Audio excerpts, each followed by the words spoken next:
Welcome! In our study today, we arrive at the final, climactic chapter of Matthew's Gospel. And here, the entire narrative moves with, well, breathtaking speed. We go from the sorrow of a sealed, guarded grave to the absolute, universal authority of a speaking king. We're about to witness the dawn of a new creation, all set in motion by the single greatest event in all of human history, the resurrection of Jesus Christ. So let's outline the path we're going to take through this foundational chapter. First, we'll look at the historical setting. Then we'll walk through the narrative itself, verse by verse. After that, we'll unpack its profound theological weight, draw out some very practical lessons for our lives, and we'll conclude with the king's final, world-altering commission. All right, Section 1, Historical and Cultural Background. Understanding the world in which these events took place is absolutely essential if we're going to grasp the true weight and wonder of what happened on that first resurrection morning. Now, you have to picture the scene.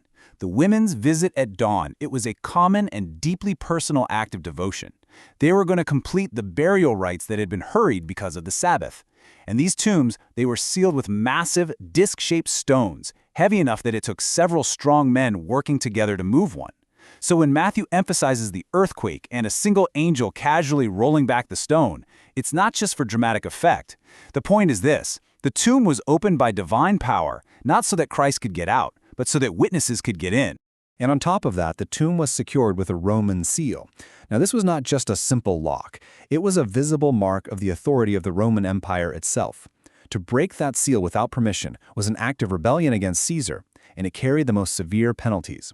This small detail really just highlights the absolute futility of human power when it tries to contain the power of God. Now think about this for a moment. Who were the first witnesses? God chose women, Mary Magdalene and the other Mary, to be the very first heralds of the resurrection. In the legal culture of the first century, a woman's testimony carried far less weight than a man's.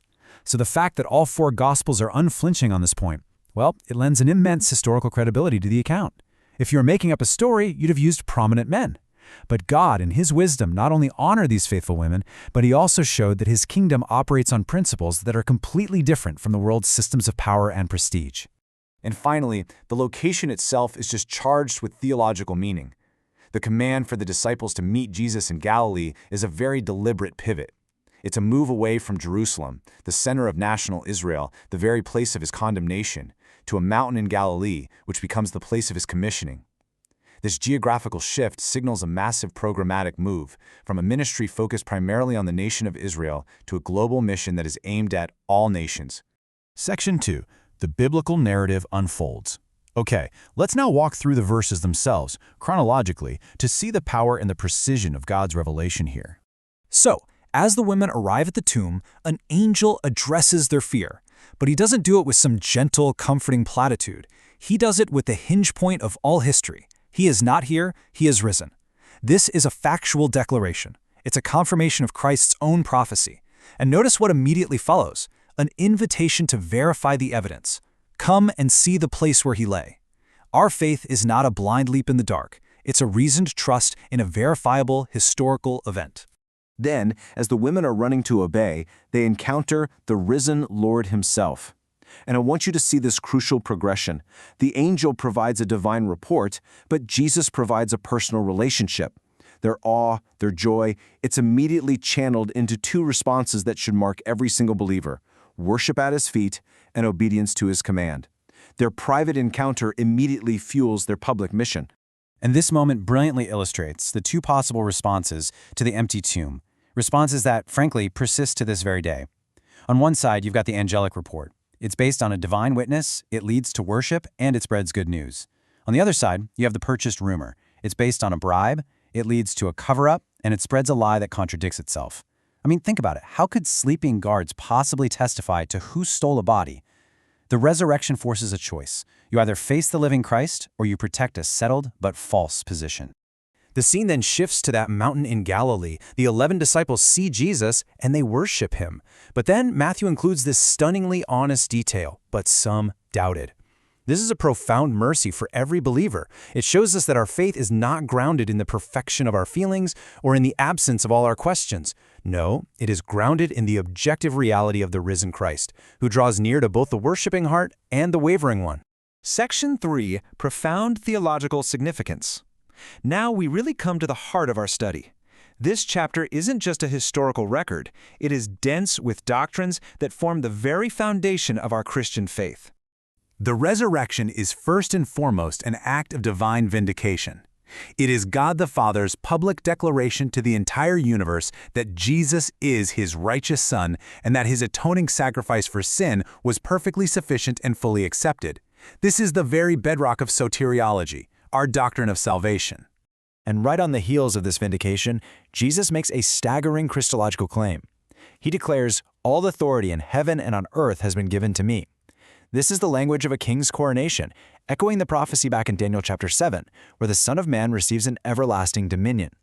You see, the cross didn't cancel his kingship, it was the very means to it. And that means the mission that follows isn't a suggestion, it is a royal decree from the rightful king of the universe. Now, to understand the massive scope of this commission, we have to see it in its proper dispensational context, that is, its place within the distinct ages through which God has administered his plan for history. The Great Commission is the foundational mandate for the dispensation we are living in right now, the Age of Grace, what we often call the Church Age. It kicks off a whole new phase in God's plan where the gospel will go forth to all nations. And this leads us to a really critical point of ecclesiology, which is the doctrine of the church. This mission to all nations dramatically expands God's redemptive program beyond the borders of national Israel, extending his saving mercy to the Gentiles. However, and this is so important, this does not erase or replace God's many specific unconditional promises to the nation of Israel. Those will be fulfilled in the future. The church is a distinct body, a new creation, with a distinct mission in this present age. And finally, the command to baptize is just so theologically rich. Notice the singular name linked with three distinct persons, Father, Son, and Holy Spirit. This is a profound statement on the doctrine of the Trinity. Baptism becomes the public pledge of allegiance, identifying the new believer with the one triune God, into whose very life and fellowship they are being brought. Section 4, Spiritual Lessons and Application, because sound doctrine, if it's truly sound, must always lead to godly living. So let's see how these truths have a direct bearing on our lives today. The women at the tomb, they model for us the proper rhythm of the Christian life. It all begins with a personal encounter with the risen Christ, which produces what the text calls fear and great joy. But it doesn't stop there. That private consolation at the feet of Jesus must fuel our public commission to the world. We receive his joy, and then we embark on his mission. So, where do we get the confidence for this mission? It's certainly not found in our own abilities or our eloquence or even our feelings. It rests entirely on two unshakable truths that Christ himself gives us right here. His universal authority, which gives him the right to send us, and his constant presence, his promise to go with us. We now arrive at our conclusion, the King's Commission. Matthew's Gospel, which began with the genealogy of the king, now ends with the global mandate of the king. Then Jesus came to them and said, "All authority in heaven and on earth has been given to me. Therefore go and make disciples of all nations, baptizing them in the name of the Father and of the Son and of the Holy Spirit, and teaching them to obey everything I have commanded you. And surely I am with you always to the very end of the age." In these final words, all authority guards our going. All nations sets our horizon. Everything I have commanded shapes our content. And that final word, always, that secures our courage until the very end of the age. And so, may the profound truth of this chapter, the reality of the risen King, the certainty of his universal authority, and the deep comfort of his abiding presence, may all of this strengthen you to walk in joyful and faithful obedience this day. For more in-depth studies, visit the Grace and Knowledge series blog at woodybrohm.online.